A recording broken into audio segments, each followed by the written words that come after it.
चला लोकसभा निवडणुकीची धामधूम सुरू आहे। हिंगोली लोकसभेच्या जागेवरून महायुतीमध्ये रस्सीखेच पाहायला मिळाली होती। ही जागा भाजपकडे मिळावी यासाठी शिष्टमंडळ इच्छुक उमेदवार अगदी अर्धा डझन अगदी जास्त उमेदवार जे ते फडणवीसांच्या दालनामध्ये अक्षरशः अनेक वेळा भेटून सुद्धा आले होते आणि त्यानंतर हेमंत पाटील यांना उमेदवारी मिळाली आहे। परंतु हेमंत पाटील यांच्या उमेदवारीवर भाजपचे अनेक पक्षातील जे काही जिल्ह्यातील नेते आहेत ते नाराज आहेत। 2 टर्म खासदार असलेले माजी खासदार आणि भाजपचे नेते शिवाजी माने साहेब आपल्या सोबत येतात। साहेब काय हेमंत पाटलाविषयी नाराजगी दिसते तुमची? आमची नाराजी असायचं काही कारण नाही। नाराजी आहे ती जनतेमधनं, नाराजी आहे ती कार्यकर्त्यांमधनं। एक तर कार्यकर्त्यांशी यांनी कधी संवाद केलेला नाही, त्यांच्याच पक्षाचा केला नाही, तर त्याचबरोबर भाजपच्याही कार्यकर्त्यांच्या सोबत त्यांनी संवाद कधी केलेला नाही। आणि लोकांमध्ये आणि खासदारांमध्ये एवढी दरी निर्माण झालेली। आज मी तर त्यांना आव्हान करतो, तुम्ही म्हणताय ना की बाबा तुम्ही आज 4-5 गावचा दौरा करून या तिथं आणि तुमच्या लक्षात येईल की लोक काय बोलतायत ते। हे कशामुळे एवढी नाराजी झाली हेही मलाही नाही समजत। एक तर मुळात कधी माझ्या मतानं आता त्यांच्या बाबतीमध्ये म्हणू नाही की लोक असं म्हणतात की ते कधी फोन उचलत नाहीत, कधी घेत नाहीत कोणाचा फोन। आता लोकांची काही छोटी मोठी कामं असतात आणि हे आम्हीही बरेचदा अनुभवलं आहे त्यांच्या बाबतीमध्ये की त्यांचा फोन स्विच ऑफ असतो।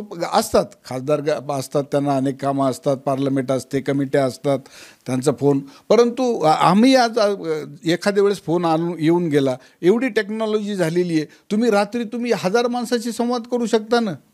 काय बाबा तुमचं काय काम आहे, तुम्ही संपर्क करू शकता। प्रामुख्यानं मला वाटतं ही त्यांच्या बाबतीतची नाराजी आहे। ही नाराजगी तुम्ही तुमच्या पक्षश्रेष्ठींकडे किंवा त्यांच्या पक्षश्रेष्ठींकडे, तुम्ही खूप दिवसापासून राजकारणात आहात, जुने जाणते आहात, त्यांच्याकडे काही बोललात का तसं? नाही, आम्ही तर सांगितलंय, आम्ही दोन्ही पक्षप्रमुखांना सांगितलंय, एकनाथ शिंदे साहेबांना CMलाही भेटलो तर आम्ही सांगितलं त्यांना। आजही मी SMS केलाय दोघांनाही, मी CMलाही SMS केलाय आणि त्यांचे जे जिल्ह्याचे संपर्क नेते आहेत आनंद जाधव त्यांनाही SMS केलाय की बाबा तुम्ही आजही अजून वेळ गेलेली नाही, तुम्ही तुमचा उमेदवार बदला, तुम्ही भाजपला नका देऊ, तुम्ही कोण तुम्हाला द्यायचा तो दुसरा चेहरा द्या, तरच तुम्हाला फायदा होईल। हे मी कळकळीनं बोलतोय आणि तुमच्या माध्यमातून जाऊ द्या एकदा संदेश त्यांच्या मार्फत त्यांच्यापर्यंत की तुम्ही उमेदवार बदला, वेळ गेलेली नाही। एवढी प्रचंड नाराजी ही त्यांच्या उमेदवारीच्या बाबतीमध्ये आहे। तुम्हाला काय वाटतं कोण उमेदवार असायला पाहिजे? नाही, आम्ही उमेदवार कोण सुचवणार? माझा पक्ष वेगळा, त्यांचा पक्ष वेगळा। आज मला सांगा, बाळासाहेबांची शिवसेना ही किती दिवसाची, एक 60-70 वर्षाची ही शिवसेना आहे, ते सांभाळत आहेत। त्यांच्याकडे काय चांगले सुशिक्षित डॉक्टर्स, इंजिनियर्स किंवा ग्रामीण भागात काम केलेले काही मंडळी नाही? अनेक मंडळी आहेत त्यांच्याकडं, त्यांनी त्यांच्या कार्यकर्त्यांचा विचार करावा। भाजपही दावा करू लागले या जागेवर? आम्ही दावा करतो होतो, आम्ही दावा ह्याच्यामुळेच करत होतो की यांच्याबाबत असलेली नाराजी, त्याच्यामधनं उमेदवार त्याचं रूपांतर विजयामध्ये होत नाही, कन्वर्टमध्ये, म्हणून आम्ही त्यांच्या नोटीसमध्ये आणून देत होतो की बाबा तुम्ही तुमचा उमेदवार बदला किंवा मग भाजपला द्या, अशा प्रकारची आमची मागणी होती। आता हेमंत पाटलाची उमेदवारी जाहीर केली त्यांनी, तुम्ही प्रचार करणार का, त्यांचं काम करणार का? नाही, प्रचार आहे, आम्ही तर पक्षाचे कार्यकर्ते आहोत, आम्ही प्रचार केला काय नाही केलाय काय लोक शेवटी ठरवणार आहेत, लोकांना द्यायचंय। आणि हेच मी म्हणतोय तुमच्या माध्यमातून सुद्धा आज अनेक पक्षामध्ये हेच होत चाललेले, पक्षप्रमुख ठरवतील तोच उमेदवार। अरे हे कसं काय मला सांगा?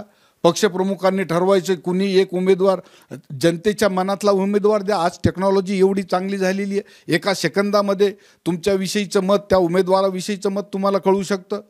मग तुम्ही उमेदवारी लादताय का? लोकांच्या मतदारांच्या मनातला उमेदवार द्या ना तुम्ही। आणि हेच दुसरीकडे तेच चाललंय, हे आघाडीचं राजकारण, हे आघाड्या कशाच्या आहेत? आम्ही कार्यकर्ता हा विचाराशी बांधील असतो, त्या विचारामुळे अट्रॅक्ट झालेला असतो आणि तो त्या पक्षाकडे जातो। तसंच मतदारसुद्धा हा त्याला स्थानिकचे विचार आहेत। जसं आता मला तुम्हाला उदाहरण देतो, शेतकरीचा पक्ष आपला राजू शेट्टीचा पक्ष, आता राजू शेट्टी त्या हातकलंगणीमधून लढायचं म्हणतात, कधी म्हणतात आम्ही शिवसेनेसोबत युती करणार आहोत। अहो ही आयडिओलॉजी कधी तुमच्या शेतकऱ्यांचे प्रश्न आणि हिंदुत्वावर आधारित पक्ष ह्यांची कधी जुळाली? किंवा शिवसेना आणि काँग्रेसची आयडिओलॉजी कधी जुळाली? शिवसेना मला सांगा, बाळासाहेबांचं धर्मनिरपेक्षतेवर आधारित कुठला काँग्रेस पक्ष? धर्मनिरपेक्षतेची टिंगलटवाळी बाळासाहेबांनी केली। मग हे तुम्ही एकत्र येता कसे? लोकांना बंधनकारक का करायला लागलात तुम्ही? की ह्यालाच मजबूर करायला लागलात की ह्याच उमेदवाराला मतदान करा. भलेही आमच्याकडं नोटोसारखं आहे ऑप्शन, पण ते वापरतं कोण?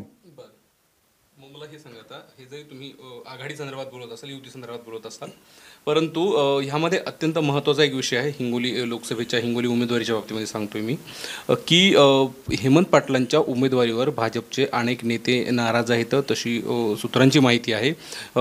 त्यापैकी तुम्ही एक आहात का? आणि पक्षात सध्या काय? नाराजी निश्चित आहे, मी नाराज आहे. त्यांच्यावर जे लोकांकडनं कमेंट्स आम्हाला सकाळपासून संध्याकाळपर्यंत प्राप्त होतात त्यामुळे बोलायलो. अहो तसं तर माझा हेमंत माझा मित्र आहे, मी त्याच्यासाठी काय काय केलं आहे, त्याला जिल्हा प्रमुख पदापासून त्याला मिळावं ह्यासाठी आम्ही खटपट करणारे आहोत. मग त्याच्याविषयी द्वेष असायचं कारण काय? मग आता असं काय झालं की म्हणजे नाराजी? अरे ही जी लोक बोलून दाखवायला लागली ती मी व्यथा बोलतोय, ही माझी व्यथा नाही, किंवा मला उमेदवारी मिळत नाही म्हणून मी त्याच्यावरती टीका टिप्पणी करतोय असंही नाही. आम्ही तेच परत परत सांगतोय की बाबा शिवसेनेची ही जागा आहे, शिवसेनेनं चेहरा बदलून द्यावा. त्याची पत्नी किंवा त्याच्या घरात न देता तुम्ही अजून कुणाला तरी द्या, जेणेकरून तुम्हाला लोकांमध्ये अट्रॅक्ट होता येईल, जाता येईल. एक शेवटचा प्रश्न घेतो. उद्याला भाजपची हिंगोली जिल्ह्यातील हिंगोली लोकसभा मतदारसंघातील सर्व पदाधिकाऱ्यांची बैठक आयोजित केली आहे. या बैठकीमध्ये अनेक पदाधिकारी राजीनामे देत आहेत अशी माहिती कळतीये. या बैठकीसंदर्भात तुम्हाला सूचना काय आणि काय निर्णय घेतला जाऊ शकतो या बैठकीमध्ये? निवडणुकीच्या धर्तीवर अशा अनेक बैठका होतच असतात. ह्या प्री प्लॅनिंगच्या बैठका कदाचित असू शकतात, पण राजीनामे वगैरे तुम्ही जे म्हणताय ही मला नाही त्याची काही कल्पना. त्याच्यामध्ये ठीक आहे, आम्ही आमच्या अंतर्गत त्यांच्याबद्दल संदेश जाण्यासाठी एखादा ठराव घेऊ. आजही वेळ गेलेली नाही, 4 तारीख शेवटची आहे, तुम्ही अजून कोणाचा फॉर्म भरून ठेवा, अशा पद्धतीची विनंती आम्ही करू तिथं. म्हणजे पर्याय तुम्ही ठेवता हेमंत पाटलांना? हो हो हो हो, त्यांनी करायला पाहिजेत. नाही तर मग जबाबदारी त्यांनी घ्यावी. युतीचा धर्म आम्ही पाळायला लागलोत. आमचं काम आहे की बाबा ग्राउंडची परिस्थिती काय आहे, सद्य परिस्थिती तुमची खालच्या याच्या लेवलची काय आहे ही आम्ही त्यांच्या नोटीसमध्ये आणून देतोय, पक्षश्रेष्ठींच्या.